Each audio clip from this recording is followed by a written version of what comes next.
I got this whole thing for this. I hate to ruin the illusions, but this thing is also very green, so it might not... I don't know what it's gonna look like. Does anyone care? Can we just pretend it looks normal? Alright. This is not what I had planned. Originally, I had a much bigger video planned for this December, but I had to put it on the back burner as the 2-month production cycle. It was simply too daunting for it. It feels weird making a short video here. Like, it's not supposed to be this way anymore. Is it still possible I can make this video way too long by going on long tangents? It wouldn't be the first time, and it won't be the last. Also, we had a big fiasco with this couch, but don't worry, because it's fixed now. And by fixed, I mean it still smells like a wet stuffed animal filled with milk splattered against the wall. But I did put 2 buckets under the leak. Double the safety. And honestly, I'm nothing without my crew. I truly feel like I've been neglecting my friends around here a little bit, and I did forget to throw them the annual Halloween bash I normally throw. So to compensate, I threw them all a big Christmas party. Right, guys?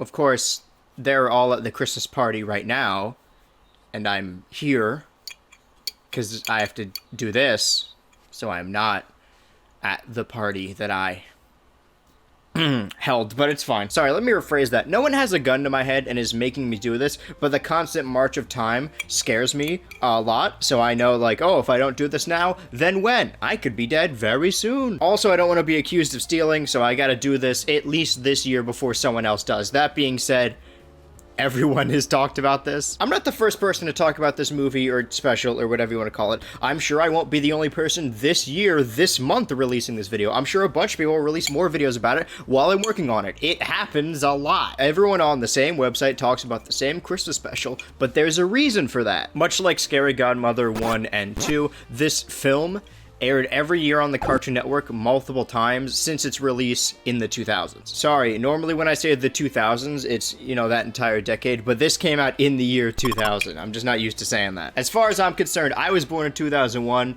Everything was released 2001 and onward. Anything before that is the past. So tonight, with my nice, cozy outfit, my hot mug of sauce, and gathered around the beautiful fire... I should get someone to check that out, probably. I will be talking about the animated movie based on the old novelty song titled Grandma Got Run Over by a Reindeer. Grandma got run over, Despacito. Opa Gangnam Style, Christmas Eve. You might say to go and whip a nay-nay, but I'm cozy in my home with Minecraft Steve.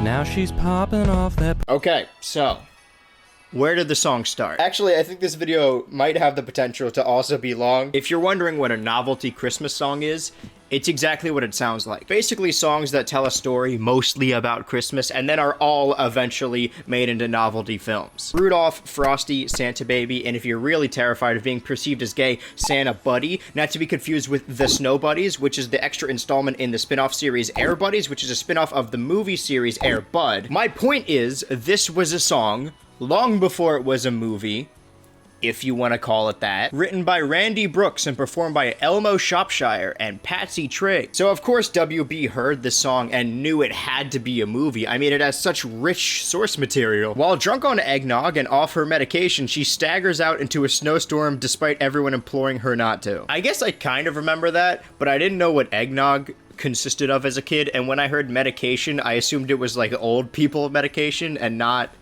antipsychotics. Grandpa is unfazed by his wife's demise and spends the holiday watching football, drinking beer, and playing cards with Cousin Mel, while the rest of the family mourns Grandma's death. See, you got all the touchstones of a great Christmas film. You got Cousin Mel, you got drunk Grandma, you got Grandpa who's glad his wife is dead. In the music video, where Elmo plays both Grandma and Grandpa and Patsy plays Cousin Mel, Grandma survives the attack and makes a triumphant return through the chimney. I think I need to reiterate that the quote is talking about Elmo Shropshire and not Elmo,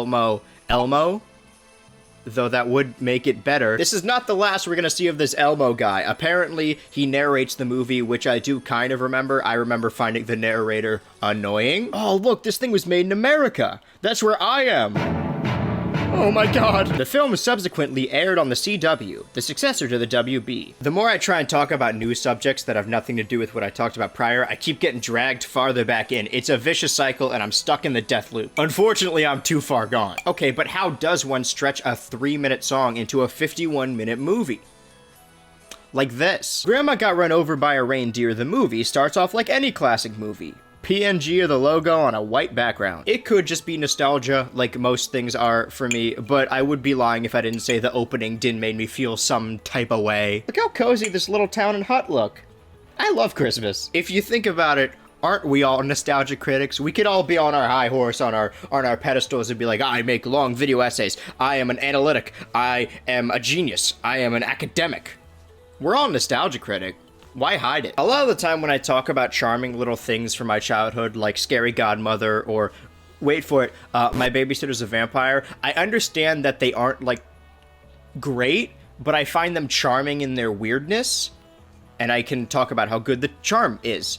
But this movie is not good, and I don't like it. Like, it's just bad, okay? I was in the trenches. I watch this every year just like you guys. I have nostalgia, but it's not good.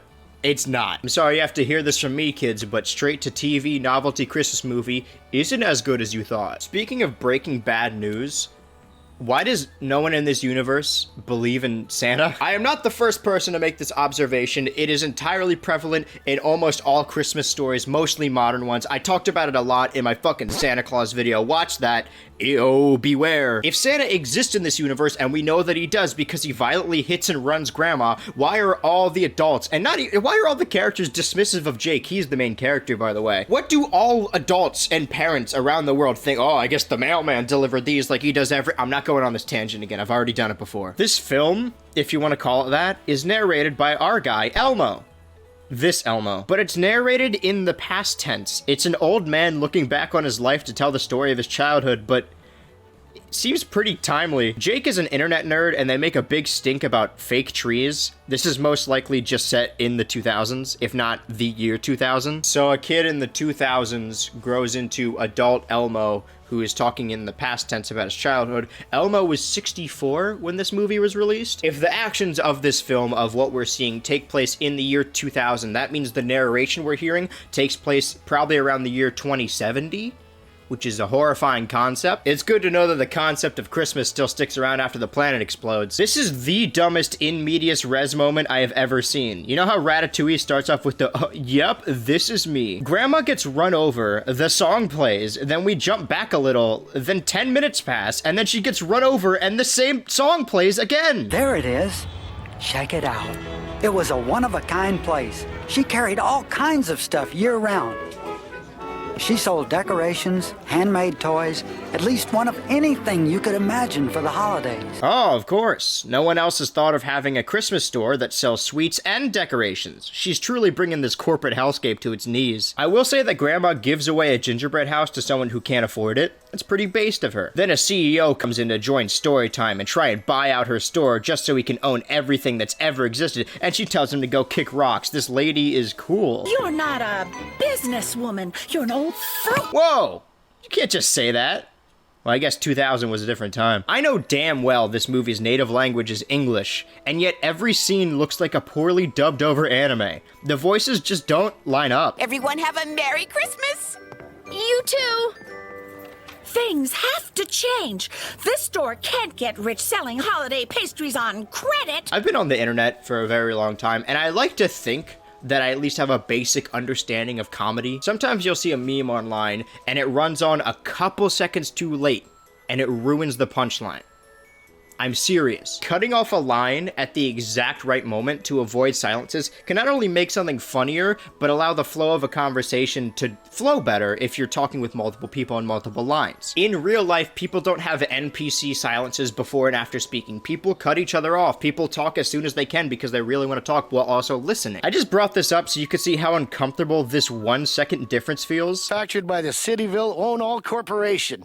But our family always goes out and gets a real tree. Don't you want to save the forest? Nobody gets a tree anymore. See? Please tell me you understand. It's driving me nuts. It's a couple frames, but it makes a difference. The family's bagging on Jake for believing in Santa. I believe his sister called him reality challenged. And then when he runs to his mom, almost to the point of tears, she whips out the perfect line for comforting her heartbroken son. There is no easy answer. Historically, there was a Saint Nick who, with a loving heart, filled children's shoes with gifts of all sorts. So Santa today represents the true meaning of Christmas, giving to others. That could not have been the right thing to say. This movie has strange stances on things. Grandma's all about Christmas and peace and love, but fake trees are liberal snowflake wokeness. Oh, what's next? Frosty the Snow, them, Rudolph the communist feminist, trans snowed devil. I'm just saying it's a strange hill to die on. I don't like fake trees either, but it's really just a matter of preference. I don't think they're ruining the sanctity of the holiday. Where'd you get that tree? The liberal store? What makes it strange is how cordial they are with the billionaire mogul. Cousin Mel is evil for selling Grandma out and maybe getting her killed. We'll get to that. But the business guy who stole the company from under her, it's just a misunderstanding when it's him. We had to chop our trees down by hand. Never forget the time I had to use a beaver for a chainsaw. Last time you told it was a woodpecker. You should leave him. Why is Jake treating this guy like how Reddit treats Elon Musk? You'd be selling to the biggest and the best. Do you know why my company controls every mall and sidewalk Santa? Because people are too busy to think about Christmas. With their cellular phones and fax machines, email, they're never really away from work.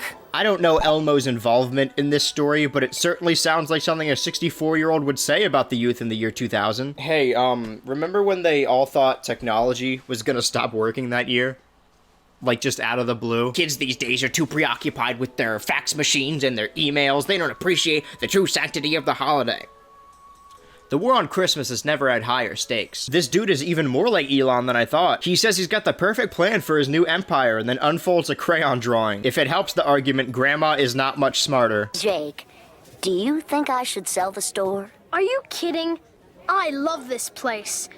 You with no store would be like Christmas without Santa. I'll need to consult with my financial advisor. This 10-year-old boy. How many times are we gonna zoom in on the same fucking house? The way I see it, you can divide the world into two groups. People who like fruitcake and all the rest of it. Well, those are definitely the two options. So it's either you definitely should not play with matches, or you definitely should. It's definitely one or the other. Which one you think it is, Carl? Did Elmo bankroll this? The movie's only 50 minutes and we've already got a nonsensical montage led by another novelty song. Now just stir that bowl of ingredients and it's ready for the oven. Ah, yes, the non-specific bowl of ingredients. Don't worry what's in it. These fruitcakes are supposedly sent to everyone in town and she makes them out of her house and no one's investigating this? Sounds like Grandma's got a secret ingredient and I gotta tell you, it isn't love. Cousin Mel wants money from businessman and clearly the only way to get this done is to put mysterious blue liquid in Grandma's already mysterious cauldron of questionable fluid. Jake very clearly sees this, but like a lot of people in this special, decides it's best to do nothing. I also really love the kidification of this song. Times really have changed. Grandma's medication is for her egg allergy and not for her psychosis. Are the reindeer that ran over you in the room with us right now? I also love the consistent running gag in most specials that adult writers have realized that kids don't know what's in eggnog, so they could just have characters getting sloshed in their kids' cartoon. I've got some mistletoe and holly. Who's gonna help me with the decorating? Can't. Have to call my boyfriend. Sorry, Grandma. Got to dash to the Ooh, gym. would love to, but Frank... The game's just starting on TV. I'm not gonna say anything about this guy not wanting to kiss his wife. I will say, it adds a lot of context to his later actions. However, Jake excitedly joins Grandma in putting up the mistletoe, and then gives her a look after she kisses him that will haunt me until at least March. I can't believe after all these years, I'm finally here. You kissed your dad on the mouth? They even make their reindeer shadow puppets kiss. I'm starting to think the grandpa wanting his wife dead is not the most immediate issue with this family. And then she puts Jake to sleep, and then the song starts again, with some very literal interpretation of the lyrics. It's too late to go out now, Grandma. If I had had some help, I would have been finished hours ago. Oh, a grandma doing her best to guilt trip the whole family. This really is an accurate Christmas story. She'd been drinking too much eggnog. You've been drinking too much eggnog. And we begged her not to go. Please, don't go. Begging. Like I said, pretty literal. I know Elmo was sitting in that recording booth demanding they make no changes to his awesome song. It's been perfect for decades. We're keeping every line exactly the same. They're gonna beg, and we need to know that they are begging. Hey, John, could you let them know that I want them to beg? We finally get to this bitch getting run over, and she's just sprawled out there. Santa was just gonna leave her to die. Fortunately, he has a change of heart like 10 minutes later and decides to cover his tracks and take the evidence, but no one goes outside in the amount of time it takes him to go back. You saw what happened, didn't you, Grandpa? I'm sorry. Were you talking to me? I was too busy watching Grandma get run over by a reindeer-drawn sleigh. Go get her. She's right outside. Later, we see Grandpa playing cards with the new, younger, and hotter cousin Mel. Now, we saw what happened. I know logically he had nothing to do with it. I'm just saying he has a motive. We're taking a lot of artistic liberties with this song. John, could you tell them all that I want Grandpa cheating on his potentially dead wife in the special? That's non-negotiable, it's staying in. Jake tells his dad to call the police, and then he does, and what's even more strange, they actually come. The next day. And what did you see, young man?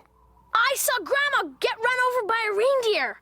Here we go again. From the top, everybody, Grandma got run. Santa didn't do too good of a job covering his tracks, literally and figuratively. He left an insane amount of evidence, like more than most real crime scenes. If I were him, I'd just use my magic to make it all go away.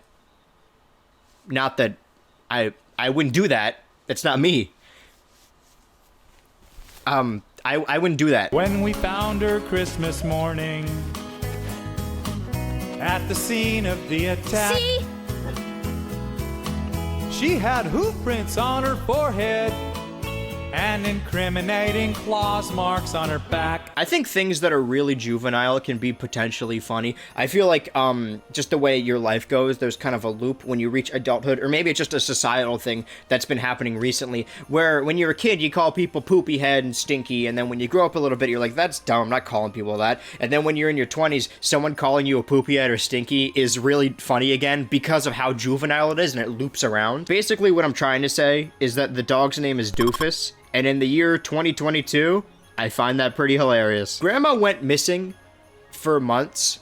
It's like September, and then later in the movie, we get to see the next Christmas. So almost a year. Imagine losing your grandma or your mom randomly one Christmas, and the last thing she said to you was, well, this wouldn't happen if you guys would have helped me earlier.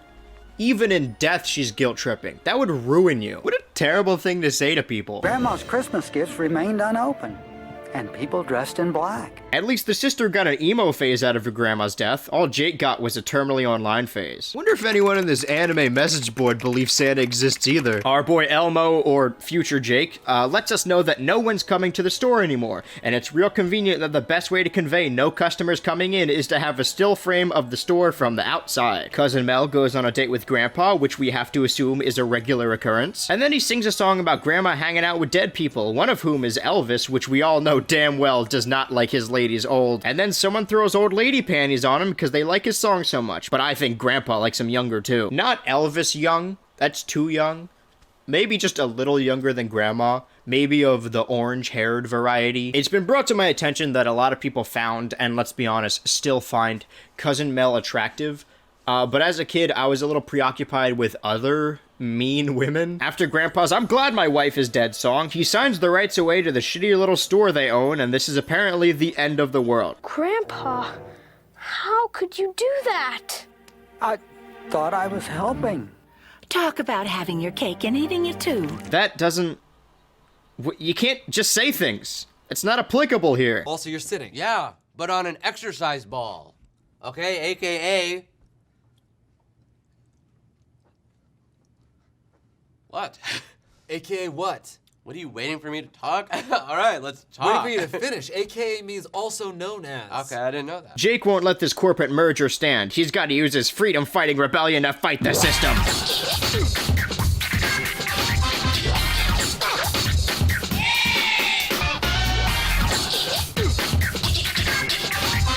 He zooms into the office building and the goons just let him to the big guy's office. You don't have security. I have it on good authority, a lot of people want you dead. For whatever reason, the special really wants us to understand that this big suit is not the bad guy, so he gives the kid a Santa ultimatum. If he can get the real Santa Claus there to explain what happened and admit to his crimes, he won't buy the store.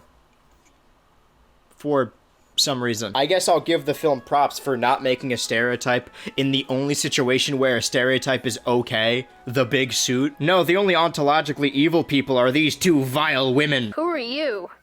Cousin Mel's attorney. I am Slime. You said it, not me. What?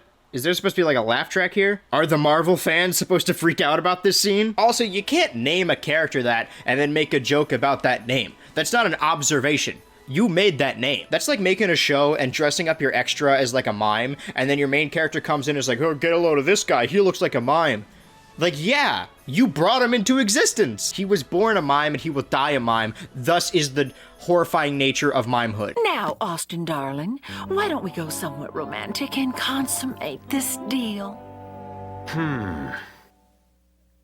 Another awkward pause. Are the kids supposed to laugh at her asking to fuck this dude? So Jake emails Santa at santaclausisreal.com, which is a pretty hardcore handle, because the internet and technology are only bad when we want them to be. John, tell them I hate fax machines. As someone who was on the internet in the 2000s, I'd say watch your back. You never know what kind of weird thing you're gonna end up on. I tried to sneak through the door, man.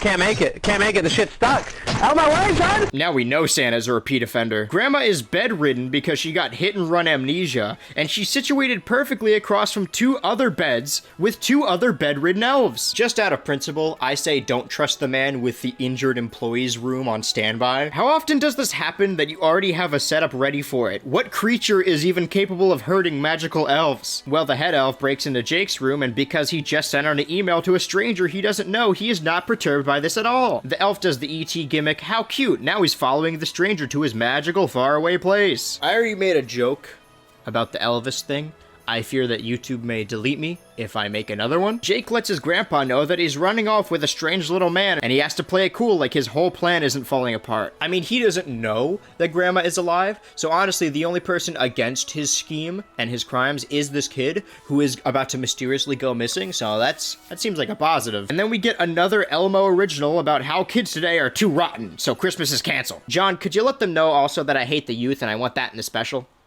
Oh, you did I said it a dozen times. Yeah, no, I just wanted to make sure it's important to me. The only rotten kid we've seen is the sister, but she's goth, so she's allowed. She's going through a lot. Also, no one else in this town believes in Santa. Didn't Grandma read A Christmas Story in elf costume to a bunch of little kids? Were they just humoring her? Oh, let the old lady have her delusions. I'm gonna go put crayons in my nose. Jake finds Grandma, who does not remember anything about anything. So they decide this is the perfect time to take her out of her recovery bed and reacclimate her to the world. Imagine waking up somewhere and not remembering anything, so you don't know anything about the world, and then for nearly a year, you relearn everything in a magical warehouse with magical little creatures, and then they're like, all right, time to go back to Wisconsin. What? Oh, this ruins everything. Mr. Bucks will call off the deal. There goes your fortune and my 50%. 10%. 30%. 17%. Now, that's a shade high. Now, let's settle on an even 15. That's a nice round number. 5%. 14's fair. 5. 13. 5. 12. For old time's sake, 12. 5. I'm a reasonable guy. It's a short-term deal. 10 even, but I can't go any lower and still respect myself. 5. Haha, funny comedy lawyer. I love me funny lawyers. So they bring in Santa to confess to his crimes. Something made my reindeer go waha! Waha! Follow me, guys! I tried to stop them, but nothing worked. Everything went black. Likely story. I don't know if talking to specifically Elon Musk about your vehicle going out of control and crashing into people will yield good results. They arrest Santa because, yeah, he just admitted to running over and kidnapping a woman who has gone missing again. Hey, maybe you shouldn't have left your lobotomied old lady alone with the ET man. In reality, those two evil women, God, I hate women so much, have re-kidnapped Grandma from the original kidnapper. To me, that just sounds like a rescue mission, but I digress. And their plan is to keep her there until the trial is over and then let her go. The trial is about her disappearance, where she is still missing. You know, the court isn't null and void. If she shows up later and tells anyone about this, they're going to let him go. I'm sorry, ladies. It sounds like you're gonna have to kill Grandma. That's the only way out of this. And then we get to the best and most recognizable song in this special because Elmo didn't perform it. I don't know why I'm picking a fight and making a funny character about this old man who doesn't know I exist. but I'm gonna keep doing it because I think it's funny. Grandpa's gonna sue the pants off of Santa. Santa's going for a ride. So, if the beard fits, you must convict. Ah. Awesome and very timely O.J. Simpson trial reference. I'm sure the kids are gonna love that. Jake relays the situation to his grandpa and sister. Grandpa doesn't care, but the sister does all of a sudden. It really is true that goths are more empathetic. Cheers. The head elf shows up after being somewhere and says he got Jake's email and came as soon as he could. The elf is still in buttfuck wherever we are, so I don't know how he even read it, much less got here at this exact time. Let's just strike this down as Christmas magic. It was the baby Jesus. Ooh, I don't know why I did spooky. It is kind of spooky. First of all, they use the old 2 kids in a trench coat routine to break Grandma out of her cozy, relaxing prison. He perfectly replicates Grandma's perfect secret recipe fruitcake because he watched her make it all the time. So I don't know why the whole town was freaking out about no more fruitcake. The kid can clearly replicate it pretty well. Who needs Grandma? I'm glad she's dead. And the combination of fruitcake and her ridiculous elf costume snaps Grandma back to reality despite taking on a lot of head trauma. I'm no math expert, but I am a Christmas mythology expert. Santa's bag, or sack if you will, is meant to hold the presents of every house of every kid all around the world, and you only need one bag. The bag is deceptively small, but it's really deep, meaning this bag is the densest material in the world. Imagine the densest material on a giant sleigh running over someone's head. I would say she should be dead. Very bold decision to transition Grandma talking into Grandma talking. No commercial break in between, just a scene fading out into itself. Santa's innocent. I'm Grandma, and I'm not missing. I'm right here. Okay, now hold on. Pump the brakes. I don't think that means he's innocent. I think it means we now have his testimony on the hit and run he definitely did. The turning factor in this case is that Cousin Mel stole the note that Santa left that allegedly explains all of this. Leaving a note doesn't absolve you of guilt. I should know. By the way, if anyone here is a fan and happens to have jury duty January 3rd, I could really use some help. The note is a full frontal confession. He admits he hit and kidnapped her. This is a note Santa left at the accident scene explaining everything. Dust it for fingerprints. I'm a judge? And we don't do that here. What is it with these Christmas stories and the law? Regardless, Cousin Mel is so threatened by the prospect of this judge dusting for fingerprints that she admits all of her misdeeds right there in the court. I'm a little fuzzy when it comes to the law, but she's not on trial. I actually don't even think she gets arrested at the end of this, but we also don't see her again, so I think she got the death penalty. Luckily, because he's such a nice and loving and caring guy, the businessman pulls out of the deal. He could never go behind anyone's back and cancel all your favorite shows. Did I mention WB made this special? Because they did. I don't want to buy it. I want to franchise it. Open Spangenheimer general stores all over the country. Oh, okay. Don't worry, I'm not gonna buy your store. I'm just gonna buy your store and then market it really well. You can't have it both ways. If this guy is charming and everyone loves him, why not sell it? I can't imagine you make any money. Oh, it's about the principle. This guy loves Christmas just as much as the next guy. He seems like a good guy. Imagine writing a movie and then your producer came over your shoulders like, hey, what if we made the producer business guy? What if he was good? What if the villain of the story was a good guy? I don't know. The story falls apart then. Just let him live out his dumb crayon drawing fantasy. Our special is now careening towards the end. We gotta end on a positive note. I already got the best Christmas gift ever.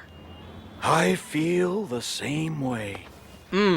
Maybe don't imply Mr. and Mrs. Claus have a similar relationship to Jake and his grandma. Yeah, actually, can we open the court again? I have another crime to report. Santa goes free. Christmas is saved. Doofus is the dog's name. Grandma is back. Grandpa is pissed. Cousin Mel fled the country. Jake is elated. And the sister is back to normal. Put normal in quotation marks. And just when you think the story is wrapped up, Santa tramples Grandma again and the song plays again. It is the name of the special. John, run her over again. I want to hear my song. See, this is what I'm talking about. He's a repeat offender. If you let him go, it will happen again. I've seen how many beds he has in his infirmary. We get to the credits, and now I get to see who's responsible. Not in a vigilante, ooh, attack this person kind of way. I'm not Mr. Enter. And then we get to this nice little special thanks page where it's specified that one of them is deceased, which I don't think you really have to do.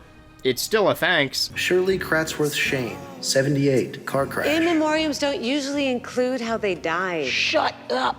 Little Jeffy Jeremy, 96, throat slashed. The portrayal of fruitcake represented in this story is not necessarily the opinion of the producers. Happy Pride Month, everybody. Well, I did it. I talked about the thing everyone has talked about. Look, if you're a YouTuber and one of your big things is talking about Cartoon Network nostalgia from the 2000s to the 2010s, you're gonna end up talking about this special whether you want to or not. I don't mean to come across as miserable because I do really love Christmas. I'm a little bummed I couldn't do my bigger video, but this special, it's still got a good place in my heart. You know, it's nostalgia. I just wanted to, you know, show that it isn't good, I guess, is my point. You kind of play up, you're like, oh, I'm so mad. This thing, this game makes me want to shit on my dick or whatever. But in reality, I had fun. I know this one was a lot shorter and less important than the other videos I've made this year, but I wanted to get something Christmassy out for the holidays. Now, if you'll excuse me, I have a Christmas party to get to. How long have we had this? Have we had a good TV the whole time? I've been looking at a dumpy little computer screen. Guys? No. I said I didn't want to talk about this one. Well, there has to be a God for you not to believe it. Damn you, Tim Allen.